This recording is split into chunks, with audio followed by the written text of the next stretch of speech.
ఏందో ఏమోనుల్లా మా సతిగాడికి ఏడ పిల్లని చూడబోయినా కుదిరే పాడైతలేదు. మొన్న పండగకు మా పెద్దమ్మ తాను పోయినాం కదా, ఆ ఊర్లో ఒక పిల్లు ఉన్నదంటే చూసినాం. పొల్ల సింగారంగానే ఉన్నది.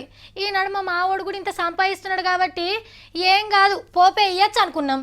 తీరా మాట్లాడినాక మీ సతిగాడు ఏం చదువుకున్నాడు అని అడిగింది. ఆడేం పెద్దగా చదువుకోలేదమ్మా, 7 పాస్ అయిండు.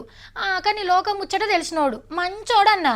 ఏంది 10 కూడా చదవలేదు కానీ నేను లగ్గం చేసుకోవాలా, నాకేమద్దు అని సంబంధం ఎత్తగొట్టింది పిల్ల. పోనీ అన్న ఓపెన్ డిగ్రీలన్నా చదువురా అంటే ఏ ఊకో అక్క, గీ వయసులో నేను కాలేజ్ కోతి ఇజ్జత్ పోతుంది అంటుండు.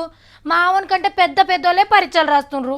గీ అన్నెవలో ఉండే కెమెరా జరంత దగ్గరికి పెట్టన్నా. అరే ఎమ్మెల్యే వీరేశమన్నా కెమెరా దగ్గరికి పెట్టినా తలకాయ ఎత్తకుండా పరీక్ష రాస్తుండు కదా. ఎక్స్ట్రా పెన్ కూడా ఒకటి తెచ్చుకున్నాడు.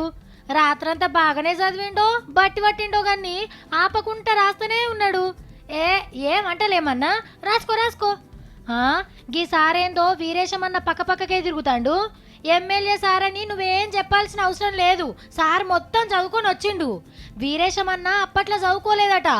ఓపెన్ డిగ్రీ పోయిన తాప పాస్ అయి ఇప్పుడు 16వ తరగతి అంటే పీజీ ఫస్ట్ ఇయర్ చేస్తుండు. ఇవాళ మొదలు అసెంబ్లీలో హాజరేపించుకొని నల్గొండల పరీక్ష రాసిండు. అన్న చదువుతుంది కూడా రాజకీయ శాస్త్రమే. రేపు అక్కడికి వస్తుంది అనుకున్నట్టున్నాడు. All the best వీరేశమన్న.